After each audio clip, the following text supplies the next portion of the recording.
For today's video guys, lagay natin sa corn beef guys. Magluluto ako ulam kasi wala kasi ambon guys, kaya di tayo makapamalingki. Kata muna tayo, igisa ko naman sibuyas.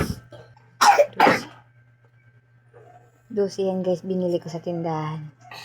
Yung isa dosi.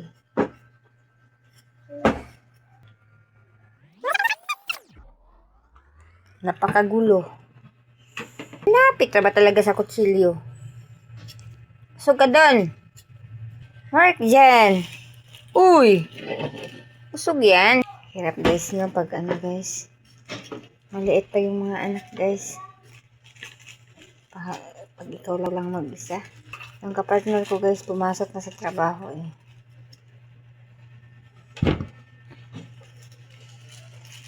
Alas 6 kasi pasok niya guys. Kaya maaga siya umalis. Kaya di kami makapamalingki. Kasi ambon pa.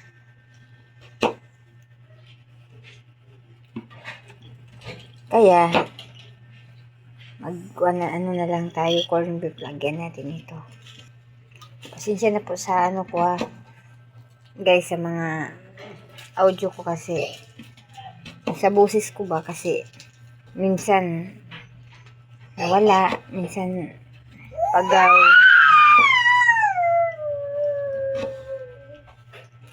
Kasi bago pa lang kasi ako pumapasok ng ganito, nagre-reels. Kulit laglag ikaw dyan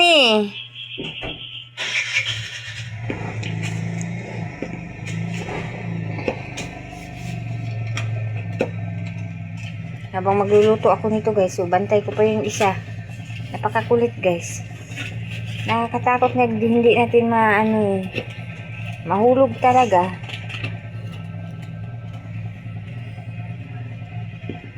Doon pa naman sa baba guys, siminto pa naman.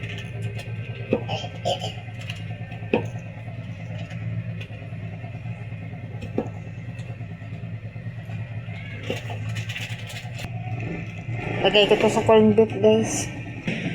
Na kasi hirap naman guys pag wala ulam guys.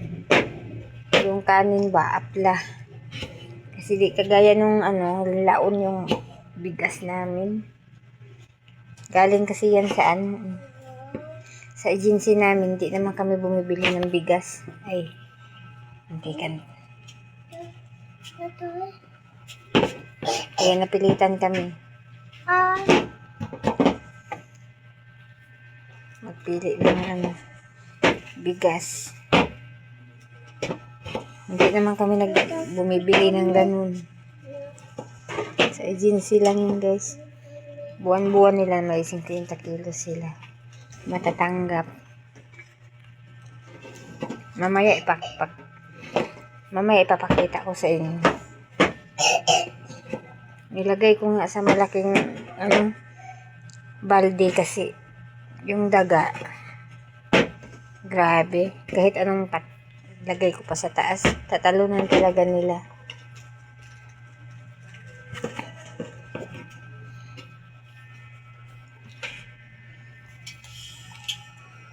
May time pa guys na yung paa ko natutulog ko. Sus, pagising ko guys nagising ako guys kasi kinagat yung paa ko, buti hindi nasugat.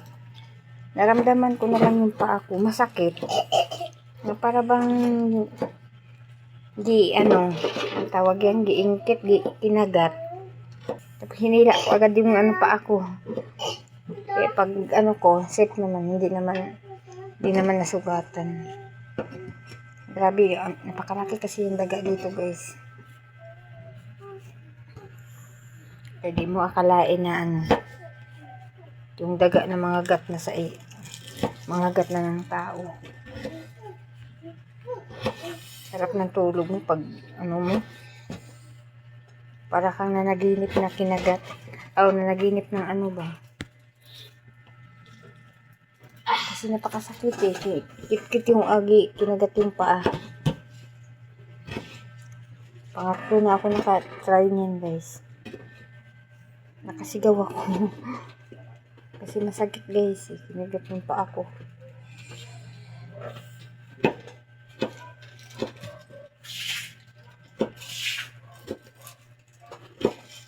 Uy, malaglag ka dyan. Ay, hirap talaga mag-isa kay Hal. Gusto niya talaga tatalon.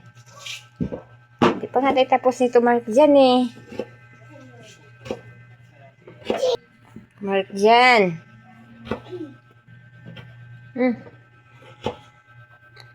Muntik yung putol yung kamay ko guys. May kamali ako.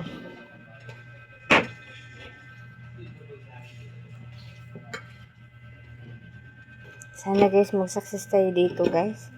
Hirap talaga guys sa ano guys i-restore kita sa restore ko kayo sa bahay ko. Pag ano na guys. Pag okay na guys, di pa ako nakapag-linis guys. Maliit lang kasi guys yung kwarto namin. Kasama na sa kitchen, lutuan. Nakita niyo kung yung pag mag-ano ko ng gulay. Minsan, nandito lang ako nakaano.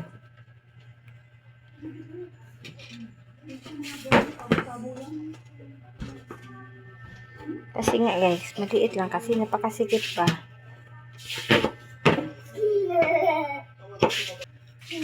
Sana nga guys, mag-success tayo sa Facebook natin.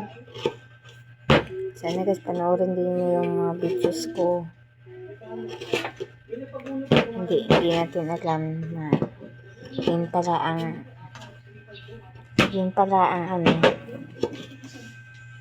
daan para magbago yung natin. Pamumuhay natin. Ay, hindi na ganito yung bahay. Mas maganda na. Hindi na tayo ng ganitong inaapi tayo para tayong guys, para ng aso guys ba. Yung iba tingin nila mahirap lang. Ay, iba yung tingin nila guys. Okay na.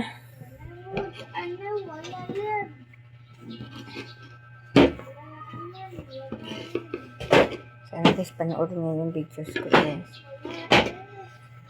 Para din katulong din tayo. Gigisa ko yan dito guys.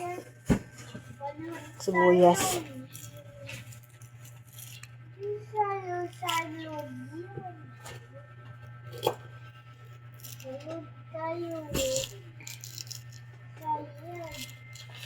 Iano kita sa bigas namin. Matapos ko nito guys. Please to eat. Ayun.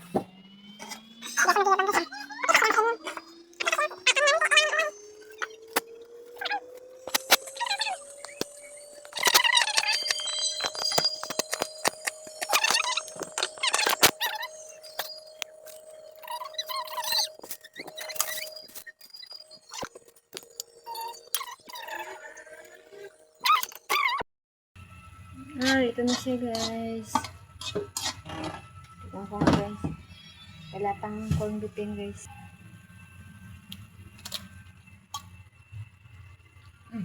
Salid mo yung takip.